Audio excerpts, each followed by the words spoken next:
거기 보니까 이제 공간 균배 원리에 의한 점포 유형별 입지라는 게 있는데 몇 개 용어 한번 쭉 들어보고 가야 될 게 있어요. 반가로 2번에 동그라미 1번 보니까 혹시 무슨 점포라고 나왔어요? 집심성 점포.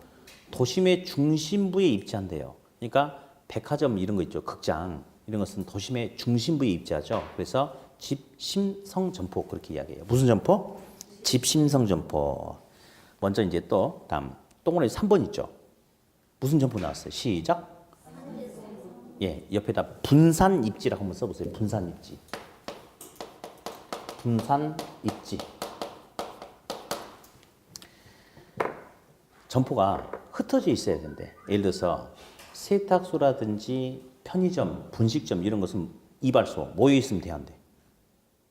아, 우리 동네 봐봐. 우리 동네 세탁소, 목욕탕, 뭐 분식점 이런 게 모여 있어요? 흩어져 있잖아요. 이렇게. 그래서 흩어져 분산 입지해야지 유리한 형태를 산재성 점포다라고 그렇게 이야기를 해요. 그런데 다시 동그라미 2번을 보니까 뭐라 나왔어요? 집재성 점포. 모여서 존재하는 게 유리한 형태가 있을 수 있대요. 그래서 예를 들어서 법원 인근에 보면요. 변호사 사무실들이 몰려 있어요. 시청 앞에는 법무사, 노무사 사무실이 몰려 있어요. 그러면 이런 사무실이 몰려 있으면 경쟁이 되기도 하지만 시너지 효과도 커지는 거 아닌가요? 예를 들어서 무슨 사건이 있다. 야, 어디 나 변호사 좀 구해야 되는데 저 법원 앞에 가봐 많아. 이런 식으로 하잖아요. 그래서 모여 있는 게 유리한 게 집재성 점포다라고 해요. 다시 볼게. 분식점 무슨 점포? 분식점. 산재성 점포죠. 근데 있잖아요. 우리 동네 분식점이 하나 있는데 하나가 옆에 더 생기면 좋아 안 좋아? 자꾸 머리 굴리지 말고 그냥 안 좋지. 그렇지 안 좋죠. 근데 분식점이 20개가 모여 있으면 그때는 먹자골목으로 바뀌어 버리죠. 그럼 오히려 더 좋을 수도 있겠죠. 네, 그 정도 개념. 그래서 일단은 그 용어 좀 봐야 되겠고 이제 한 장을 넘겨보면 동그라미 4번은 별로 중요하지 않으니까 냅두고 동그라미 5번이 중요해요. 5번 보니까 무슨 점 나왔어? 선매품점 나왔죠. 거기다가 전자제품 매장이라고 한번 써보세요. 전자제품 매장 한번 써봐. 그 선자는 한자를 보니까 뭐 할 때 선자인가요? 선거할 때 선자죠. 고르는 거. 그죠? 그럼 이제 어디 볼게요. 그 지역마다 이제 좀 차이가 있을 수 있겠는데 우리 이 학원 근처에 혹시 그 전자랜드 있나요? 근처에?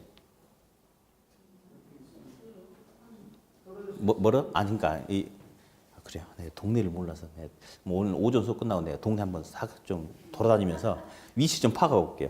혹시 하이마트 있어요? 근처에? 어디? 하이마트 근처에 혹시 전자랜드가 혹시 나는 진짜 몰라요. 모르는데 길이 있는데 여기 하이마트가 있으면 이쪽에 전자랜드가 있든지 아니면 길 건너편에 전자랜드가 있든지 어떻게 있어요 여기는? 길 건너편에 이렇게 있어요? 그렇죠? 근데 있잖아요. 이게 여기만의 모습이 아니에요. 전국적으로 거의 대부분 여기 있으면 길 건너에 있든지 아니면 이쪽에 있든지 이렇게 있거든요. 그 이유가 있어요. 이 둘은 서로 내가 저놈 죽여버릴 거야 하고 붙어 있는 게 아니고 전략적으로 그렇게 일부러 하는 거예요. 전략적으로. 왜냐하면 우리 전자제품 매장 예를 들어서 여기 이제 하이마트 가는 거야.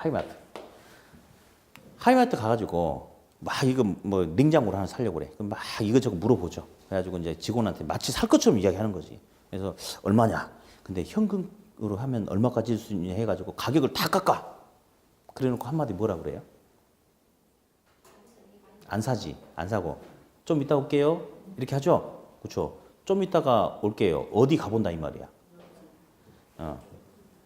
맞은편에 있는 전자랜드 한번 가본다 이거지. 그래서 여기서 가격 흥정까지 다 해놓고 여기 가서 또 물어봐. 그래가지고 이제 여기서는 100만 원까지 해준다는데요. 저희 그러면 10,000원 더 깎아드릴게요. 이런 식으로 물건 구매가 이루어지잖아요. 그러니까 일부러 있잖아요. 그러니까 우리가 전자제품 사는데 첫 번째 매장 가가지고 물어보고 바로 물건을 구매하는 경우는 사실은 거의 없죠. 비교하려고 하잖아요. 비교하면서 선택하는 거죠. 그게 선매품점이라고 그래. 비교해서 선택한다는 거. 그래서 일부러 볼래요? 하이마트하고 전자랜드는 서로 경쟁 관계지만 이게 그러니까 경쟁 관계인데 손님을 무조건 뺏기느냐 아니에요. 주고받을 수 있는 관계가 되는 거예요. 왜? 여기 가서 물어보고 길 건너편에서 알아보고 결정해. 여기 온 사람도 이쪽 가가지고 또 알아봐. 그러니까 일부러 전략적으로 하이마트하고 전자랜드는 지역마다 거의 대부분 있잖아요. 마주 보고 있든지 아니면 같은 라인에 좀 약간 떨어져 있든지 일부러 그렇게 입지를 해. 왜? 소비자는 전자제품은 한 매장 가서 바로 구매가 이루어지는 게 아니고 여기저기 물건을 비교해서 뭔가 선택을 하기 때문에 그런 매장이 뭐다? 선매품점이다. 이렇게. 그러니까 이 남자들은 좀 이렇게 막 뭐 물건 사는데 그냥 돈 주고 사버리고 그러는 거지 막 이것저것 따지는 거 싫어하잖아요. 그럼 저도 이제 이제 이렇게 전자제품 매장 이렇게 뭐 사러 갈 때는 이게 애 엄마가 같이 가자고 그러면 좀 쪽팔린 경우가 많아. 분명히 이제 의도는 안 살 거 뻔한지 알잖아요. 그러면서 정말 막 지갑을 열 것처럼 해가지고 바로 산다고 그러고 막 흥정해놓고 나서 한 번도 사본 적이 없어요. 좀 이따 올게요. 생각해 볼게요. 그리고 생각은 어디 가서 하고 있어? 지금 맞은편 가서도 생각하고 있고 막 그런 것 같아. 아무튼 그렇습니다.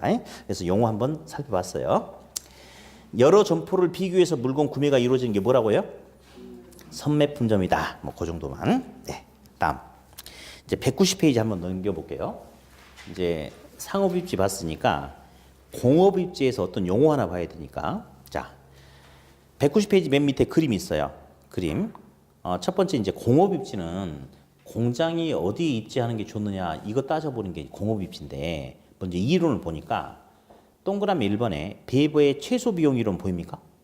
그렇죠? 배번 있잖아요.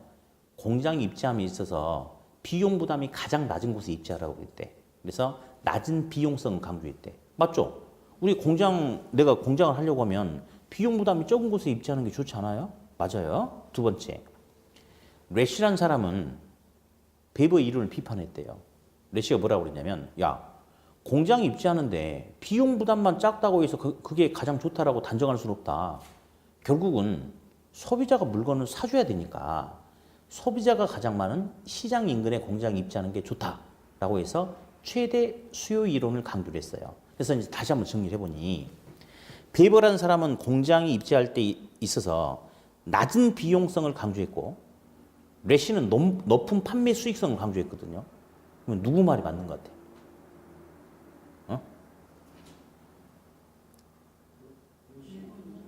둘 다 맞아요. 둘 다 맞는 거죠. 비용을 줄이는 것도 돈 버는 거니까 낮은 비용성, 높은 판매 수익성 둘 다 맞는데 우리 시험은 1번 베버의 이론을 중심으로 나와요. 누구의 이론을? 베버의 이론을 중심으로 나온다. 그러면서 191페이지 이제 용어를 좀 봐야 돼요. 용어를. 용어. 자, 이제 볼 텐데 그 반가로 3번에요. 반가로 3번에 공업입지의 결정 요인이라고 보이세요? 동그라미 1번 보니까 밑줄. 공업입지의 중요한 비용 3대 요인인 자 밑줄 임금, 직접 이익, 수송비 한번 밑줄 그어보세요. 임금, 직접 이익, 수송비. 자, 이제 베버가 뭐라고 그랬냐면요. 베버는 공장 입지할 때 비용 부담이 가장 낮은 곳에 공장이 입지하는 게 좋다. 이렇게 이야기를 했어요. 어디? 인건비가 뭔지 알죠? 인건비는 낮은 게 좋지, 뭐, 당연히. 다음에, 원료나 제품을 운반하는 데 소요되는 수송비. 이것도 뭔 말인지 알죠? 자, 직접 이익이란 건요, 용어를 볼게요. 모일수록 이익이 더 쌓인대. 그냥 용어를 읽어보니까 모일수록 이익이 더 쌓인대. 이게 무슨 말이냐? 자, 제가 이제 전자제품 매장을 하고 있어요. 체인을 몇 개를 갖고 있는데 그러다 보니까 물류창고가 필요한 거예요. 물류창고가. 그래서 내가 보니까 이 근처에서 땅을 사가지고 직접 물류창고를 지어서 운영하려고 하다 보니까 비용 부담이 너무 커. 근데 마침 저기 외곽 지역에 대규모 물류 단지가 크게 들어선 거예요. 그래서 내가 생각했어요.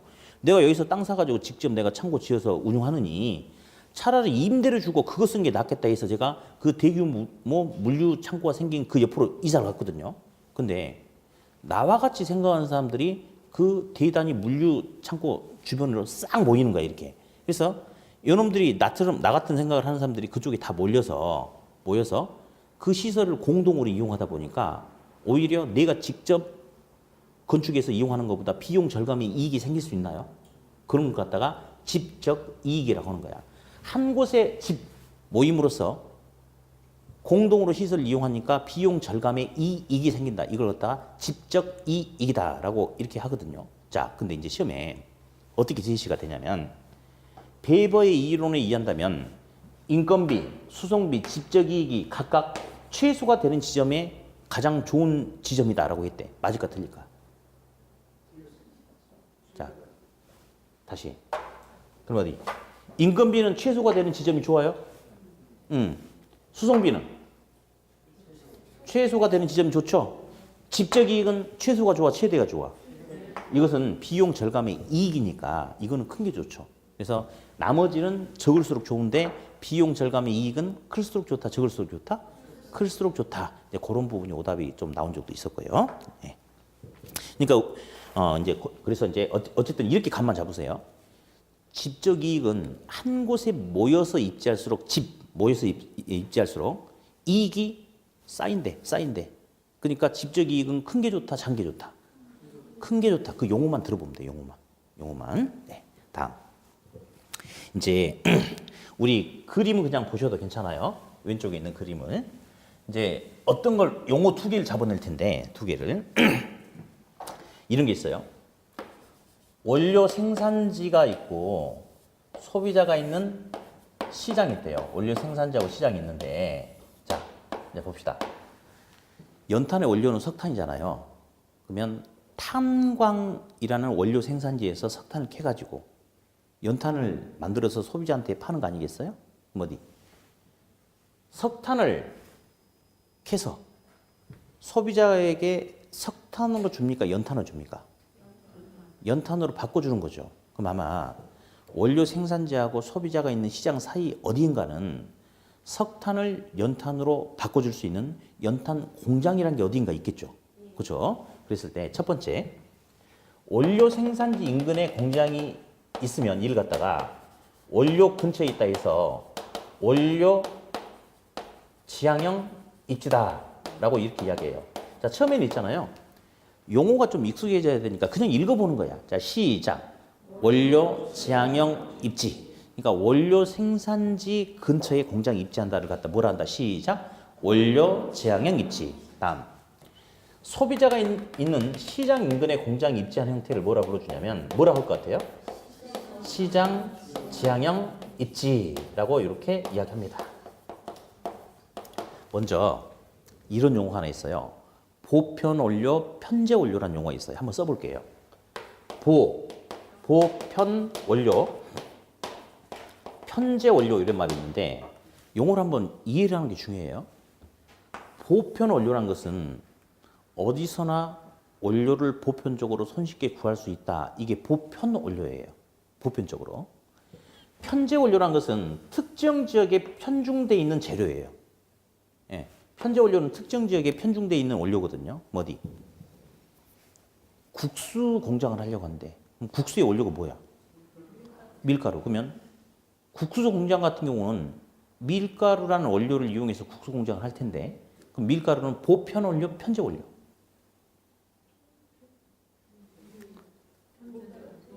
그럼 내가 다시 사례를 바꿀게. 다시 할게. 근데 죽제품 공장을 하고 있대. 죽제품 공장. 대나무 가지고 일을 하는 거. 예. 죽제품 바구니도 만들고 하고 있는데 죽제품 공장의 원료는 소나무로 하면 돼, 안 돼? 감나무. 그렇지, 대나무지. 그러면 대나무라는 원료는 전국에 어디나 풍부하게 다 많나요? 그렇지 않아요. 이렇게 굵은 이렇게 큰 대나무 있잖아요. 이런 것이 풍부한 지역은 전국에 몇 군데 안 돼.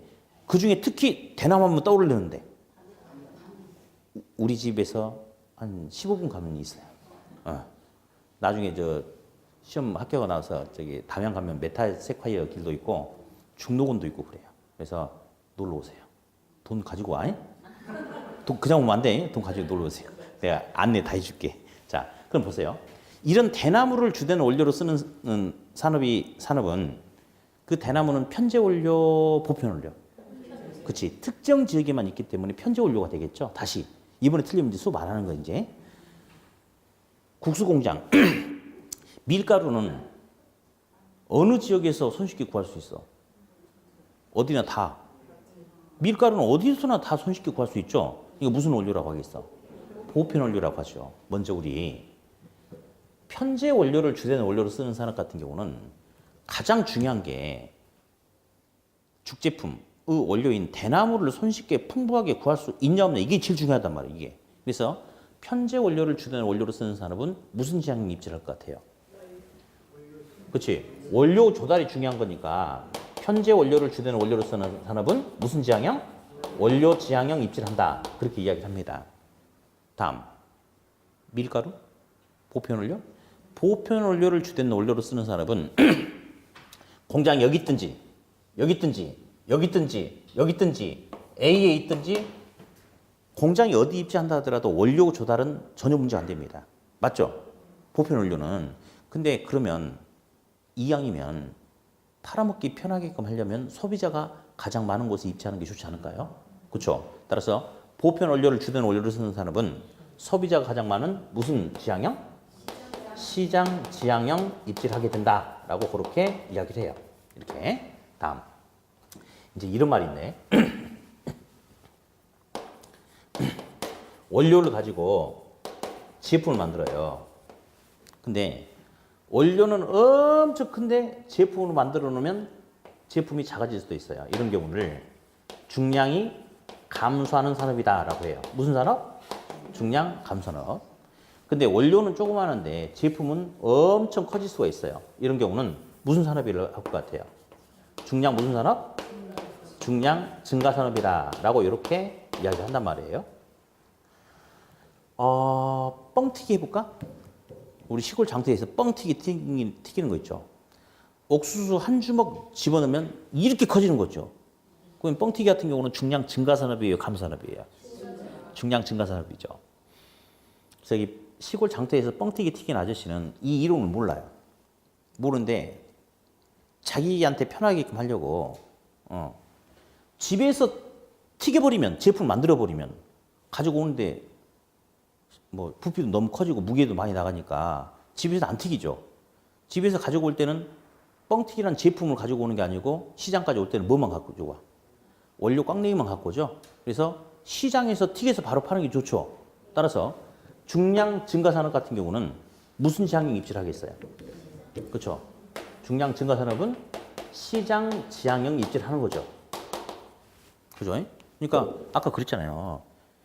깡냉이 한 주먹, 원료 한 주먹 튀기면 제품 이렇게 커진다고. 그러니까 뻥튀기 튀긴 아저씨도 이런 이론을 모르지만 그냥 무게가 조금 나가는, 부피가 조금 나가는 원료를 시장으로 가지고 와서 시장에서 튀기는 게 훨씬 더 좋겠죠? 그래서 중량 증가산업은 시장 지향형 입지를 한다라고 해요. 다음. 중량 감산업 볼까요? 사탕수수 10트럭, 사탕수수 가지고 뭐 만들죠? 설탕 만들죠? 사탕수수 10트럭 가지고 설탕을 한 트럭을 만든다고 하자.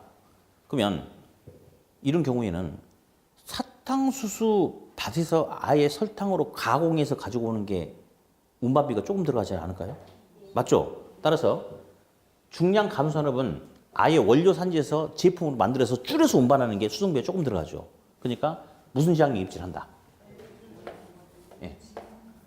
중량 감산업은 원료 지향형 입지를 한다. 요 정도. 지금은 요 정도 개념만 보시면 돼요. 그리고 이제 지금 써먹을 건 아닌데 우리 이렇게 합시다. 갑돌이가 있고 그다음에 을순이가 있어요. 그러면 을순이가 갑돌이를 사랑하면 안아주려고 해요, 등지려고 그래요? 안아주려고 하죠. 그러면 사랑하는 사람은 안아준다, 등진다. 안아주려고 이렇게 하는 거예요. 그러면 미워하면 안아주려고 해요, 등지려고 해요? 등지려고 이렇게 한다. 그래서 그 소리만 살짝 좀 썰렁하지만 들으면 돼.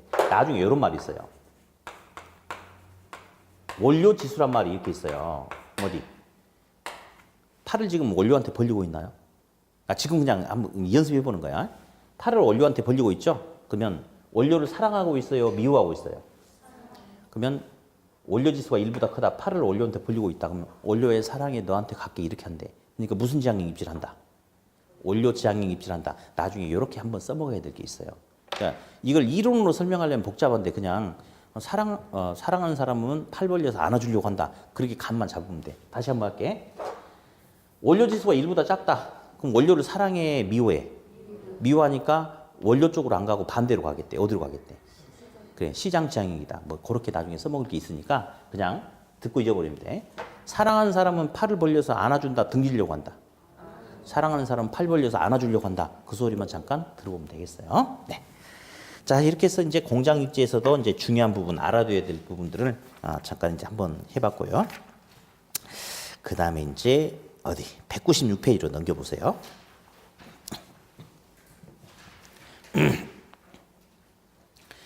자, 이제 부동산 정책이 나와. 정책.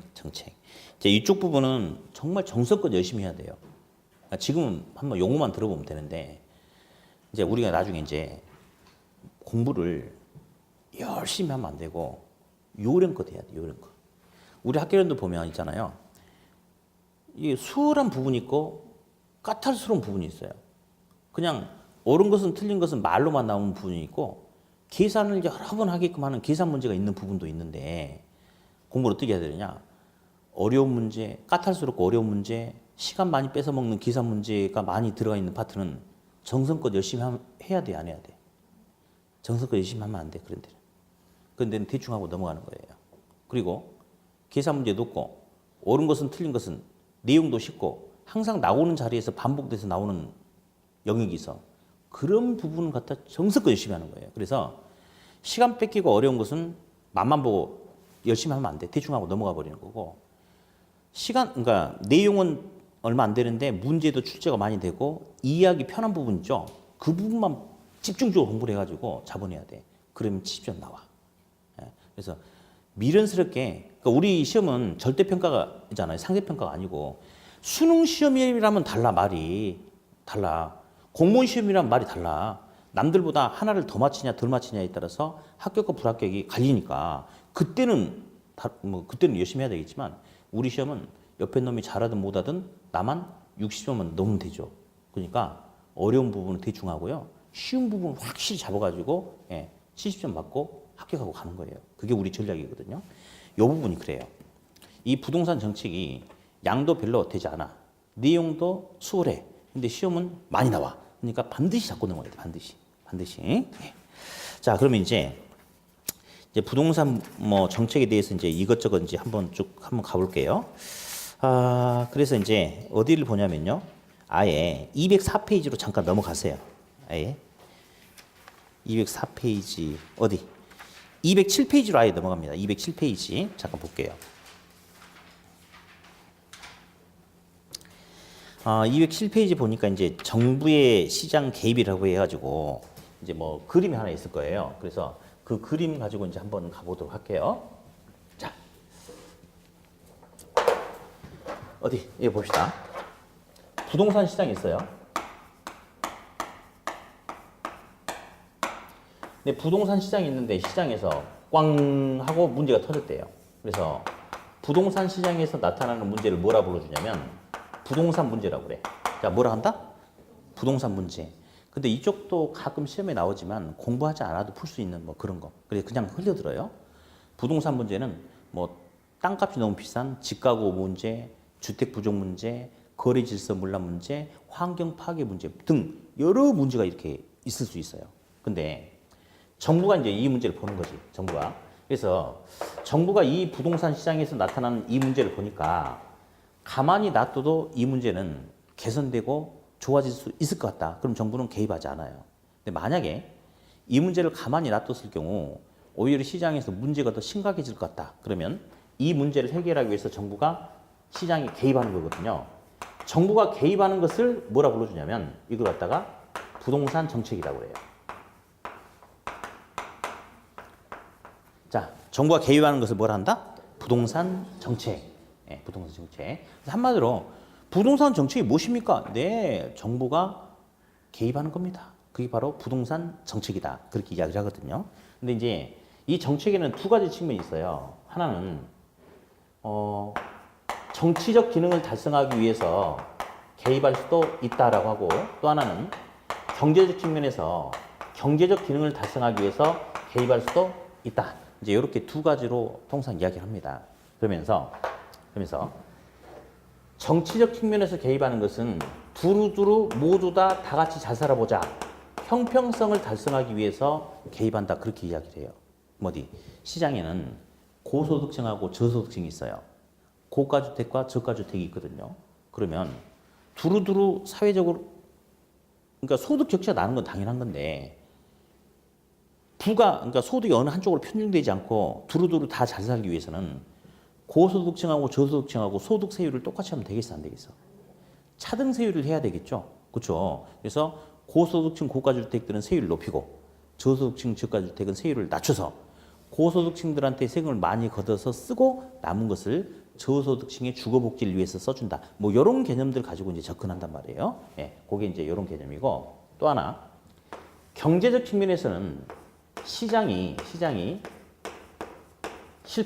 시장의 실패를 수정하기 위해서 정부가 시장에 개입한다. 그렇게도 이야기를 해요. 자, 어디 이제 여기 볼게요. 이거 무슨 실패 나왔어요? 시장 실패. 가끔 시험에 이것도 나와요. 이것도 나와. 이거 무슨 실패라고 써놨습니까? 정부 실패. 자, 이렇게 하세요. 시장이 지 기능을 제대로 못하면 시장 실패예요. 정부가 잘해보려고 개입했는데 정부의 정책이 개입이 오히려 부작용을 낳으면 정부 실패예요. 그래서 한마디로 이렇게 하시면 돼. 시장이 실패하면 무슨 실패? 시장 실패. 정부가 실패하면 정부가 실패. 시험에 떨어지면 아니 시험 실패. 시험 실패. 어떤 실패가 제일 가슴 아픈지 아시죠? 제발 이런 일은 안 생기길 간절히 바랍니다. 다시 한번. 시장이 실패하면 무슨 실패? 정부가 실패하면 정부 실패다. 이제 이렇게 틀을 한번 잡아봤고요. 자, 그러면 이제 어디를 잠깐 보시냐면 204페이지를 잠깐 가보세요.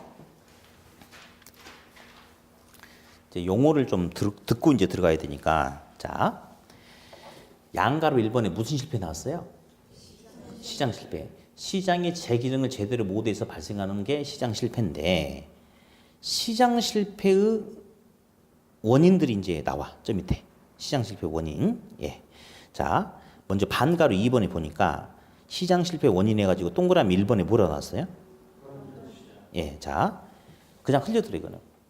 완전 경쟁 시장이라면 시장이 실패할 리가 없어요.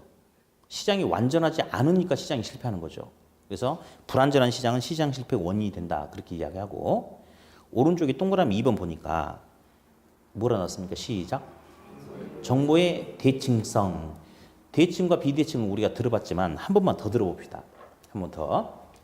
대칭이란 것은 똑같다. 이게 대칭이에요.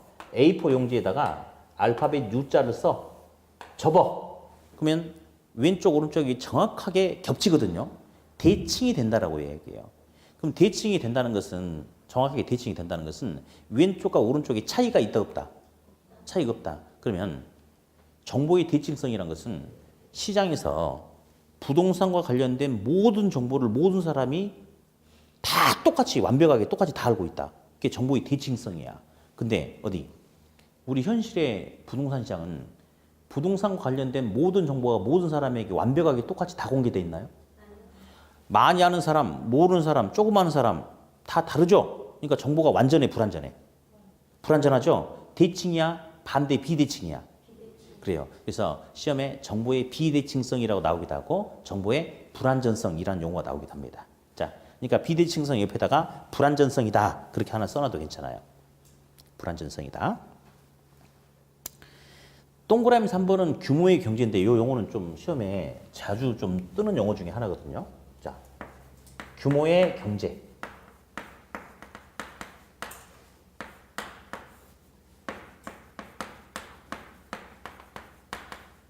잠깐 들어볼게요. 일단 용어를 한번 그냥 느껴보는 게 중요한 거니까. 자, 여기다 지금 뭐라 써놨습니까?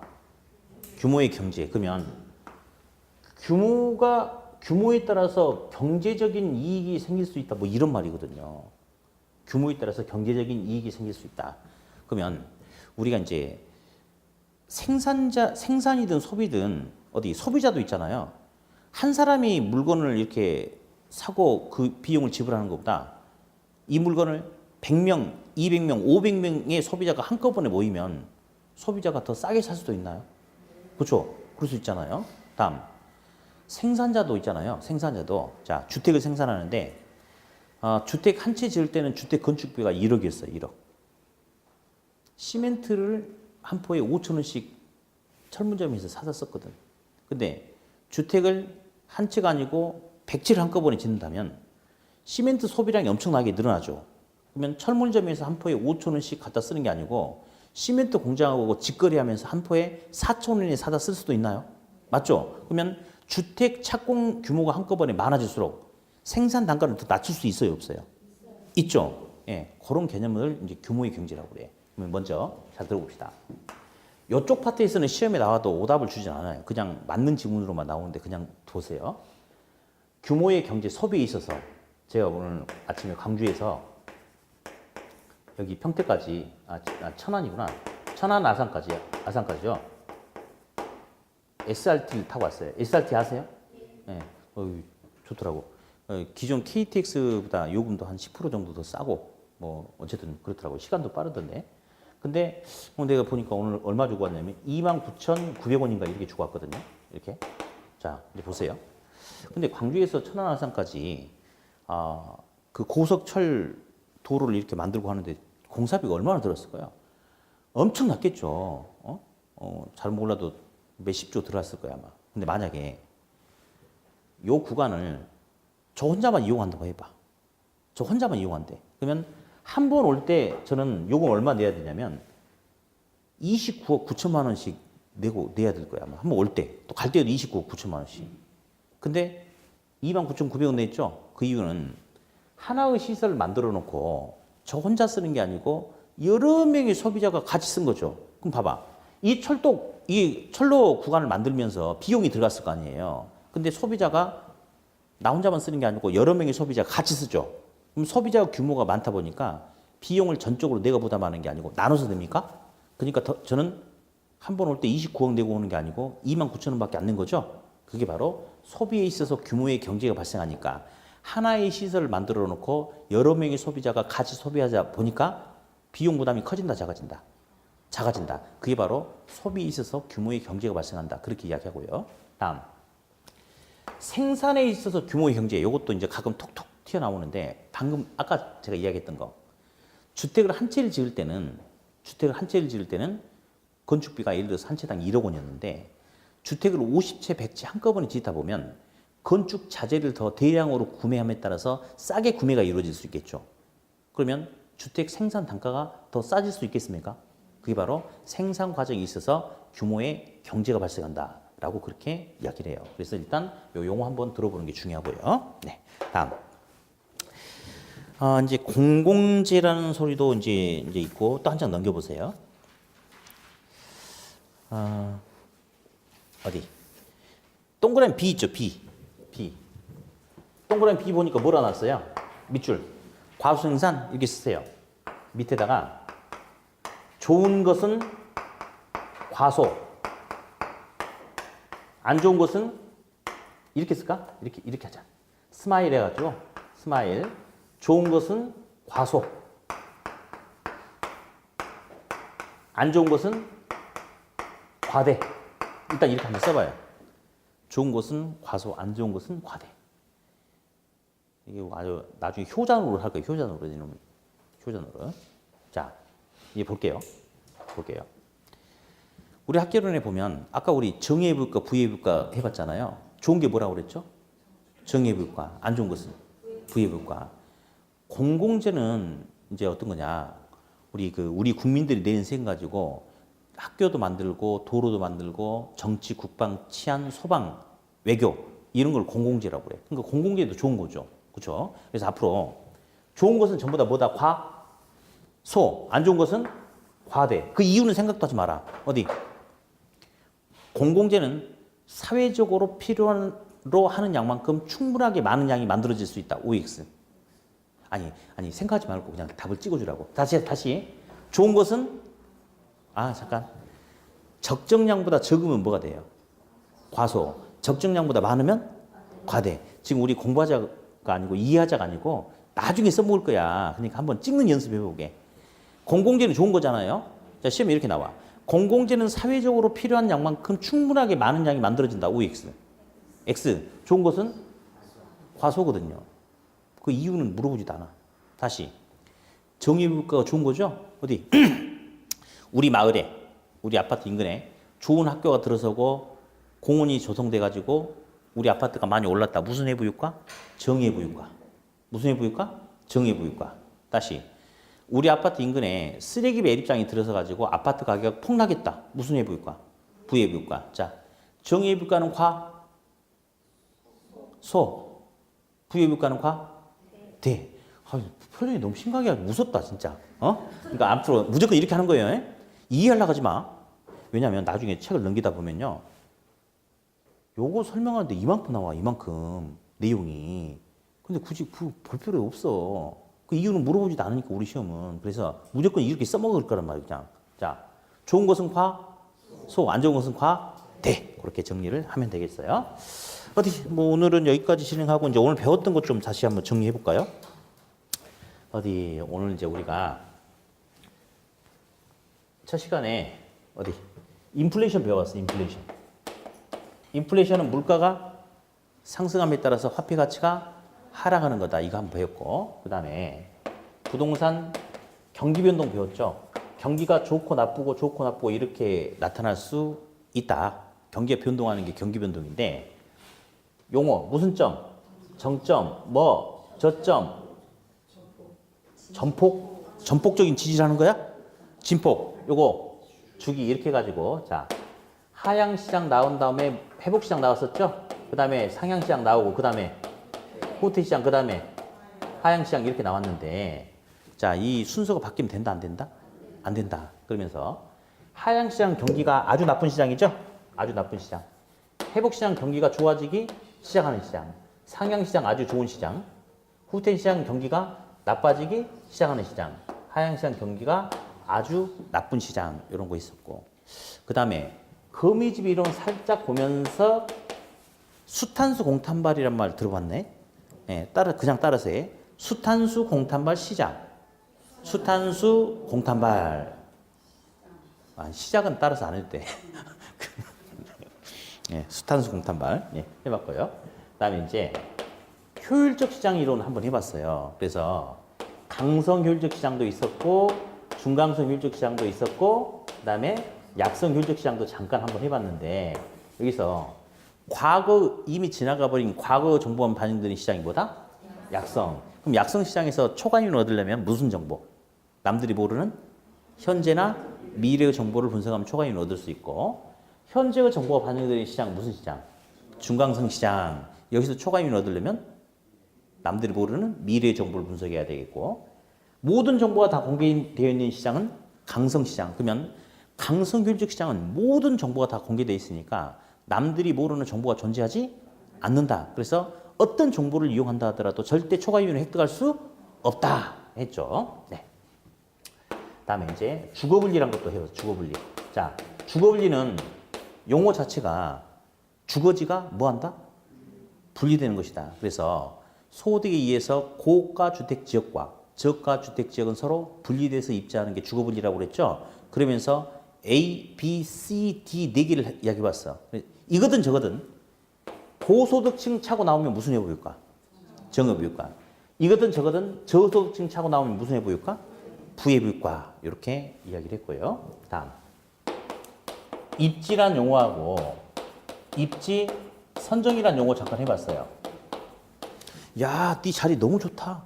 네 가게 너무 목 좋은데? 이거는 이미 자리를 잡고 있는 상태인가요? 뭐야? 정적 입지죠, 입지. 이 친구가 야, 나 편의점 하나 하려고 하는데 어디 좋은 자리 없을까? 하고 그 편의점이라는 용도에 맞는 자리를 찾아서 움직이는 거 뭐야? 그건 입지, 선정, 정적, 동적 개념이다. 이렇게 한번 해봤죠? 다음에 주거지에서는 딱 하나만 알고 시작을 했어. 직장 어디 있고? 도심에 있고. 사람들의 주거지는 어디를 선호한다? 외곽 지역을 선호한다. 라고 했고요. 두 번째, 상업 입지에서 몇 가지를 쭉 봤어요. 일단 하나 시작하자마자 조심해야 될 게 하나 있다고 그랬어. 이마트 떠오라고. 이마트. 매장 면적과 상권의 크기는 비례 반비례. 비례. 이거 문제 안 된단 말이에요. 이게. 근데 소비자 구매 빈도 횟수 한 달에 몇 번 가냐 이거. 소비자 구매 횟수하고 상권의 크기는 비례 반비례. 반비례. 그거 아마 하루 지나면 이제 또 헷갈릴 거예요. 그러니까 아예 거기에다 제가 대형 할인점 이마트 쓰라고 그랬죠 아까. 그래서 나중에 그 부분은 좀 신경 쓰세요. 앞부분은 안 헷갈리고 뒷부분이 아마 헷갈릴 수 있으니까 신경 쓰시고. 매장이 유지되기 위해서 필요로 하는 최소 요구치하고 매장이 들어갔을 때 최소한의 고객 수가 최소 요구치죠. 매장에 들어갔을 때 그 매장으로 물건 사러 와줄 수 있는 사람들, 재화의 도달 범위 누가 더 커야 된다. 재화의 도달 범위가 더 크게 나타나야 된다. 그렇게 해봤고요. 다음, 소비자를 끌어당길 수 있는 유인력은 질량이 비례하고 거리의 제곱이 반비례한다 하면서 아까 이제 계산 문제 어떻게 하는지 한번 알려드렸죠? 뭐 그건 항상 그 틀에서 나오니까 조심하고 또 하나 조심해야 될 게 있다고 했어요. 상권의 경계는 큰 쪽으로 이동한다, 작은 쪽으로 이동한다. 한쪽이 커지면 이게 커지니까 상권이 커지니까 작은 쪽으로 파고 들어가는 거예요. 그거 나중에 한번 조심하자고 그랬고요. 점포 유형 중에 가서 봐. 뭐 집재성, 집심성, 산재성 막 들어봤어. 선매품. 예. CGV, 백화점, 도심 중심부에 있는 게 뭐더라? 집 중심. 집심성 점포 중심. 집심성 점포. 네. 모여 있어야지 유리한 것은 집재성 점포. 집재성 점포. 너무 부끄러워하지 마세요. 우리 오늘 처음 본 사이도 아니잖아. 저번 주도 별반 차이가 없었잖아. 부끄러워하지 마. 뭐 어때? 뭐 어때? 다 아는 사이끼리. 자, 세탁소, 미용실, 편의점 등 이렇게 분산 입지해야지 유리한 형태는 산재성 점포. 다음, 고객이 물건을 구매함에 있어서 여러 점포끼리 서로 비교해서 구매가 이루어지는 것은 아까 하이마트 선매품 점포. 그래요. 지금은 책을 안 보고 한번 들어보려니까 좀 애로사항이 있네. 그냥 들어봐. 공부하자고 한 거야? 그냥 오늘 배웠는데 어떤 소리 들었는지 들어보자고 한 거니까 그냥 들어봐요. 그냥. 그런 뭐 이제 그런 내용들 쭉 했고, 다음 공업입지는 아까 이제 공업입지에서 인건비하고 임금하고 수송비하고 아까 또 뭐 있었냐면 이렇게 있었어요. 근데 전체적인 비용이 낮은 게 좋다고 그랬거든요. 그러려면 인건비, 수송비는 큰 게 좋아, 작은 게 좋아? 작은 게 좋아. 집적 이익이라는 것은 한 곳에 모여서 입지함으로써 이익이 쌓여간다 이거죠. 이건 큰 게 좋아, 작은 게 좋아? 이거는 큰 게 좋다고 그랬어요. 그래서 인건비, 수송비는 작은 게 좋은데 집적 이익은 크게 나타날수록 좋다. 그렇게 이야기를 했죠. 다음, 우리 그 공장 입지하는데 원료 생산지 옆에 공장 입지하는 것은 원료 지향형. 소비자가 있는 시장 인근에 공장 입지하면 시장 지향형 했죠. 예. 대나무는 편제 원료, 보편 원료. 편제 원료는 특정 지역에 편중되어 있는 원료라고 그랬죠. 그러니까 가장 중요한 게 원료 조달이 손쉽게 나타날 수 있냐 없냐가 중요하다고 그랬어. 무슨 지향형? 원료 지향형. 보편 원료는 어디서나 원료 조달이 손쉽게 보편적으로 나타날 수 있죠. 그러면 판매를 고려했을 때는 시장 인근에 입지하는 게 좋다고 그랬죠. 무슨 지향형? 시장 지향형 입지를 한다. 다음, 뻥튀기 아저씨처럼 원료는 조그마한데 뻥 튀겨버리면 이렇게 제품이 커져. 그러면 어디서 뻥 튀기는 게 좋아? 원료예요, 시장이에요? 그렇죠. 시장 가지고 와서 튀기는 게 좋겠죠. 그래서 중량 증가 산업은 시장 지향형 입지한다고 그랬고, 원료는 이렇게 큰데 제품으로 만들면 제품이 확 줄어든대. 사탕수수, 설탕 공장처럼. 그러면 이런 경우는 원료 산지에서 아예 제품으로 만들어서 줄여가지고 운반하는 게 좋다고 그랬죠. 예, 그래서 중량 감소산업은 무슨 지향형? 원료 지향형 입지를 한다라고 그렇게 이야기를 했죠. 네. 그다음 이제 방금 배웠던 이제 부동산 정책 뭐 몇 가지 이제 한번 살펴봤는데, 정책은 정부가 시장에 뭐 하는 게 정책이라고 그랬죠? 개입하는 게 정책인데, 자, 시장 실패라는 용어 들어봤어요. 시장 실패란 것은 시장이 제 기능을 못하는 게 시장 실패죠? 그렇죠? 정부 실패도 들어봤어요. 정부가 개입했는데 오히려 부작용이 커지는 게 무슨 실패? 정부 실패. 그래서 한마디로 이렇게 하자고 그랬어요. 시장이 실패하면 시장 실패. 정부가 실패하면 정부 실패. 이렇게 이야기하자고 그랬죠? 그래요. 그러면서 요거 나중에 아주 그러니까 지금은 뭐 강요하는 건 아니고 나중에는 중간중간에 하나씩 이렇게 던져드린 게 있어요. 이걸 알면 책을 이만큼 페이지를 안 읽어도 되는 거고 모르면 다 읽고 이제 헷갈리는 거 구분해야 돼 이제. 그러니까 이렇게 툭툭 던지는 거 제가 읽어봐라 그러면 큰 목소리 읽어. 나중에 우리 살려주는 거예요. 이런 게 살려주는 거. 자, 학계를 자 적정량보다 적으면 뭘 한다? 생산도 소비도 과소라고 이렇게 이야기해. 적정량보다 많으면 과대. 자, 우리 학계로해서 좋은 것은 과소, 안 좋은 것은 과대. 다시 한번 좋은 것은 과소, 안 좋은 것은 과대. 부예부육과. 지금 과부하가 걸렸구만. 지금 과부하가 걸려서 과부하가. 부예부육과 안 좋은 거죠? 그러면 생각하지 마. 과, 대. 공공재 좋은 거.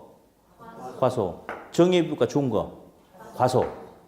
좋은 것은 과소. 안 좋은 것은 과대. 그렇게 정리를 하면 되겠어요. 네. 자, 오늘도 고생하셨고요. 오늘 여러분들 수업 들은 건 복습은 제가 다 해준 거죠? 방금 복습 다 해줬잖아. 집에 가서 복습하지 말고 놀아. 그리고 이제 놀 수 있는 게 몇 주 안 남았네. 이제 1월 달부터는 있잖아요. 근데 이렇게 숙제도 막 나가고 그래. 그래가지고 오늘 배웠던 거 이렇게 문제 다시 주면서 집에서 풀어 가지고 오라고. 그럼 뭐 계속 날로 모으려고 한 거예요? 복습 안 하려고? 12월까지는 편하게 듣되 1월부터는 열심히 해야 돼. 그래야 합격하는 거니까. 예. 자, 그럼 고생하셨고 저는 다음 주에 다시 뵙겠습니다. 수고하셨습니다.